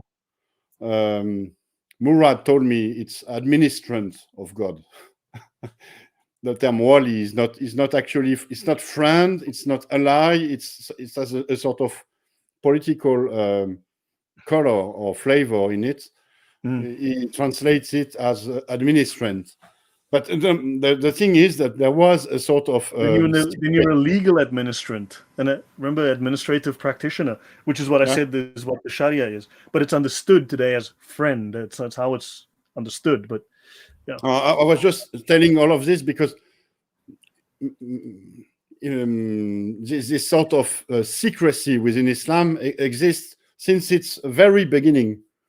Yeah. Even before Islam was actually named Islam, even before the divinization of the Quran, there were sort of secret societies within Islam. The one who recognized Ali as being the new Messiah, and his son, and his son after him. What is the biggest secret society in the world? Brief pop quiz. The Muslim Brotherhood. Yeah. The Muslim Brotherhood. You think it's millions the biggest of members? It's the biggest in the world. There are more brothers in the Muslim Brotherhoods than Masons, for example. Yeah, and not only that, they don't only have millions of members; they've got millions of adherents who support them and follow them and listen to them. So it's a massive movement. So, so yeah, a couple of final points here. So you know that the Muslim Brotherhood was modeled upon the Hassan al-Banna. Hassan al-Banna, he was a Sufi. So he was a member of a Sufi brotherhood or brothership, a tariqa. And besides, he was strongly influenced. He was not a Mason himself, but he was very influenced by the jury's out on that. Of Masonry. Banna is builder. Hassan the builder. That's not his real name. His surname is not al-Banna. That's his nickname. Hassan the builder. Builders with bricks. Masons. Oh. Masons. Yeah, exactly. His mentor was the guy who had the newspaper Al-Manar. What's his name? In Cairo, he was a guy from Syria, and he was a Mason, His mentor was a Mason. I don't remember his name. But that's the thing. If you look at the Muslim Brotherhood, it's a sort of quintessence of all esoteric, Gnostic, Islamic, Masonic movements, all fused together. No, don't forget the precursor to the guys, slightly off topic, but hopefully you're finding the discussion to be really enlightening historically and gives context to Islam, the bizarre idea that is Islam. But if you go back to the 13th century, 12th to 14th century, the precursor to the Freemason movement, which was a legitimate movement. I mean, you look at Bavaria, Germany in the 1700s, the precursor to them was the Rosicrucians. The Rosicrucians claim that they, so this is before the Rosicrucians were called that, before they revealed themselves publicly. They were apparently operating in Europe for 200 years before they decided to out themselves publicly. They claim that they got their information from Sufis in Muslim lands. So the inspiration of the Rosicrucians was Muslim, Sufi. And of course, the Muslims claim, the Sufis claim that they are the original Freemasons, and that the European Freemasons, they founded that, they infiltrated Freemasonry into Europe, and that the Muslims are the true Freemasons. I mean, this is part of the Muslim creed again. So there's and of course you look at the Shriners, who are Muslims. I mean, the whole culture of the Shriners, which is a higher level of Mason. All Shriners are Freemasons, but not all Freemasons are Shriners, and they are Muslim. They follow Ali and they follow Muhammad. Ali and Muhammad, and it's whole Salam Alaikum and all of that.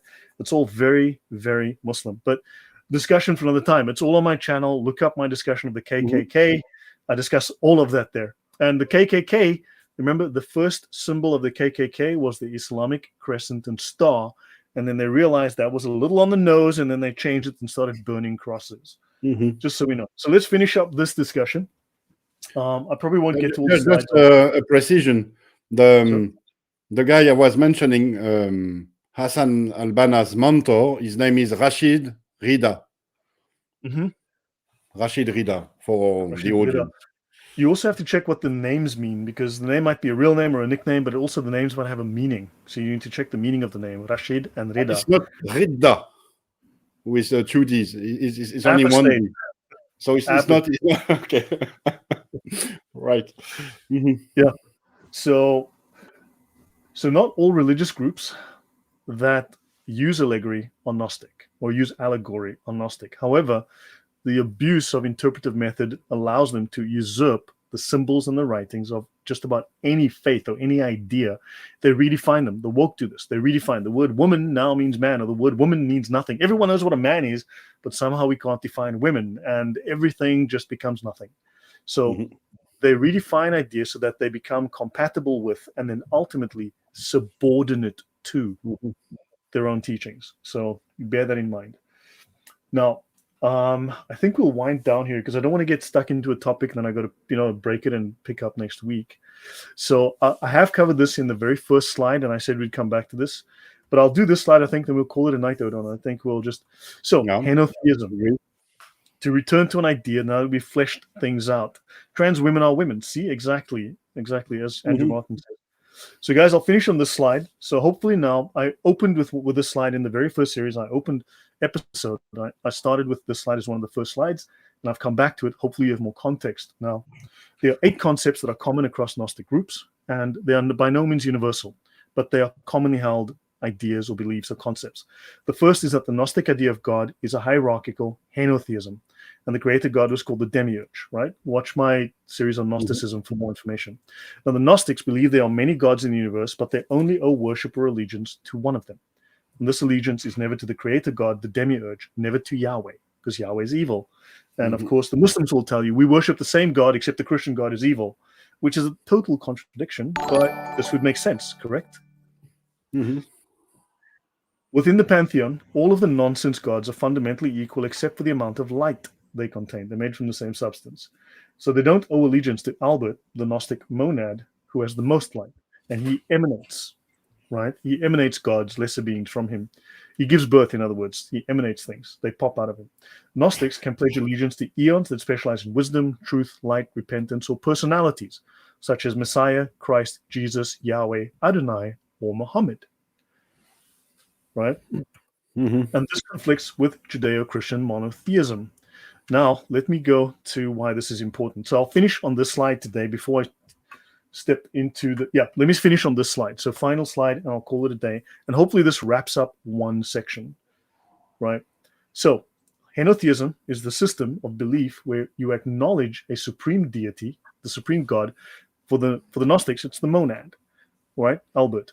While also worshipping lesser deities or aspects, the worship of one God without denying the existence of other gods. So in this framework, the worship may recognize the supreme deity while honoring other divine beings or aspects of the supreme being. When you go through the Sirah, Muhammad is just an aspect of Allah. He's literally a piece of Allah. He's literally part of Allah. He's a deity on his own, at least in the Sirah. Gnostic context. So in Gnostic traditions, this often manifests as recognition of the monad, the ultimate source of all existence, the higher principle. But, and we saw this with this mitigated monotheism that Patricia Crone spoke of, they also worship lesser deities because the monad is far away. He doesn't care. Like Allah, he doesn't come to earth. He doesn't care. He's forgotten about us. engaging with local gods or demiurges that are responsible for the material world, right? So in other words, you see that these other tribes, they engage with local deities even though they acknowledged the one God. And yet they still see themselves as monotheists because these local deities are the one God. That rock in Mecca, that is God because it was made by God, it's part of God, and therefore it's not pagan worship, it's monotheism because it is that God. It's that's how they think.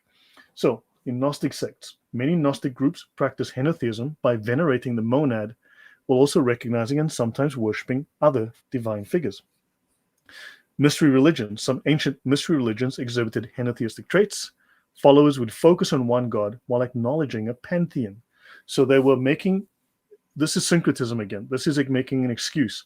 You are saying you're worshiping one God while still acknowledging a pantheon, but the pantheon is made from the same substance as the other God, so therefore it's still monotheism. You're just not focusing on the main God. It makes no sense to us. It makes a lot of sense to them. So henotheism allows for a relationship with the supreme being and with localized deities. That's why also there were many deities that got rolled up into Allāh, because if you look at the Quranic narrative, all of those deities in the Kaaba were expressions of Allāh, right? You can look at it as that. And therefore, ultimately, you are still worshiping the one God. So you may as well just have the one God and just worship him alone. But we can find the truth somewhere in the middle. So I'll leave it here, Odon. I'm not sure that was my strongest ending, but your thoughts on this so far, Noel? No, it's very interesting. The thing is, you see, I have a consultant, a strategy consultant background. And what my former boss used to say is that we have to be like a helicopter. You have to look at things from a very low altitude and to be able also to rise to a higher altitude to see the big picture. And so you have to be able to understand the details, to go into the details, not getting lost in the details, and also taking some rising to an altitude to get the big picture of it. So when we are talking here about the mušrikūn, the partnering ones, as Morad put it in his translation, the one who associate. And so there might have been many different type of associators. Mostly, I think, they were Christians. But within these Christians, you might have some henotheists or Gnosticists and so on. But the thing is it's important. The details are important, but the big picture, I think, is more important. And you have to do a sort of interplay between the details and the big picture. We're trying to reverse engineer, like a helicopter. I'm like trying this. to reverse engineer here, doing some reverse engineering. No, it makes sense. I think they made a very broad box, and they just lumped anyone who associates in there, and you were all Christians or all whatever. I mean, Christians were outside the box. There is another dimension to it.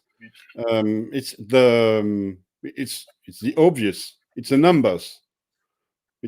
I think most mushrikuns were Christians. 90%, 95% of them were regular Christians. So maybe they weren't very well Christianized. Maybe they were freshly Christianized. And some of them were heretics or Christian with other faiths, other stuff. But when you look at the Quran, mostly I think it's about regular Christians, and sometimes description could fit or could refer to henotheists, Gnosticists, and so on. Yeah. No, there's evidence for what you said about pagans that converted to Christianity but still retained that pagan flavor or cultural flavor. And, so there's evidence for that. There's definitely evidence for that. So I'm just trying to present additional data so that we don't use too many broad brushstrokes, but hopefully start to realize there's a lot of detail in the mess if we unravel the strands, and we can start to understand what was going on with more specifics. and hopefully gives us a better appreciation of what was going on. So the plan was that next week I would finish with the Judaizers, as Crone discusses them, and add some thoughts to that. And we can infer from the Judaizers, who seem to have made their way into Arabia, why Muslims, why Islam hates Saint Paul. We can, I think, through the Judaizers, we can create that connection as to why Saint Paul is anathema in Islam. I think that we can answer that question. Now, finally, after 3 years, I can finally answer that question. That will be very interesting. Yeah, and we also have, Lloyd, we also have, I also have to do this on your channel, a presentation about the Jerusalem thesis. Okay. That was the last part of my Quranic presentations. Right. So yeah, we can decide if we do this next part or yours. We can alternate. That's fine. The audience can let us know in the chat what they prefer. So yeah, I've got, but I'd also like to continue and discuss some other scholars' perspectives on idolatry and mushrikūn, because there's different perspectives, like idolatry in the Quran. There's different scholars with different views, and there's modern scholars' views and there's older scholars' views, and there are views that go back a century or more, right, that scholars have neglected. And so there's so much to discuss that brings, and modern scholars, I mean, do we really always trust them? You know, there's question to question some of these interpretations. And so yeah, I thought, I mean, if you enjoy this, Odon, I mean, we can perhaps continue and just throw some ideas out and look how these ideas stand up, you know. Gladly. I also have a little grant announcement to make on behalf of Murad. Maybe you already told your audience, but in 2 days he will be publishing on his channel a huge presentation about his translation. His translation in English of the Quran. So I recorded a video with him yesterday, 2 days ago. So everything is fresh in my mind, and let your audience know that let them be alert and ready for Murad's presentation on the 1st of November on his channel. Right. Yeah. So everyone, Murad's going to surprise us with the official launch as well. I mean, has he officially launched these Qurans? Yes, he has, right? Yeah, he already has, but in his mind, the launch is the publication of this video. Yeah. For him. So there's that, because and also I will have Murad on next Thursday and the Thursday after. So the 7th and the 14th, I've got Murad on to talk about his Quran. So yeah, so that's 9 p.m. And then also I'd love to have you and Jay Coleman Kane come on and discuss, because since he's an author and you're an author and you both have very converging ideas, he's got ideas for how the narrative was constructed by the authors to make a story. And he's got some fascinating, today was a great conversation. He's got some great ideas. So guys, I hope you've enjoyed this. I hope you've learned something from this. I hope it made sense. And I need to say thank you to Anil Thomas, who just sent me a donation that was very, very generous and very kind. Thank you very much. And I must say thank you to Odon, who brings his wisdom, his knowledge, and his perspective, and for not melting me into a puddle, you know, so at least my ideas seem to stand up to scrutiny. You know, there's some merit to them. So that's fantastic. Thanks, audience, for the great chat and conversation. And please share this, talk to people, and hopefully we can explore Islam from a historical, analytical perspective and learn something. Take it apart, reverse engineer it, and understand just how it was made, fabricated. Final word to you, Odon, and we'll call it a night. And thank you all. I haven't prepared a conclusion. Thank you, Lloyd. Thank you, everybody. See you soon on Lloyd's channel, on mine, and maybe in the real life, I hope. Yep. So, guys, thank you all very much, and we shall see you guys soon. Have a good night and God bless.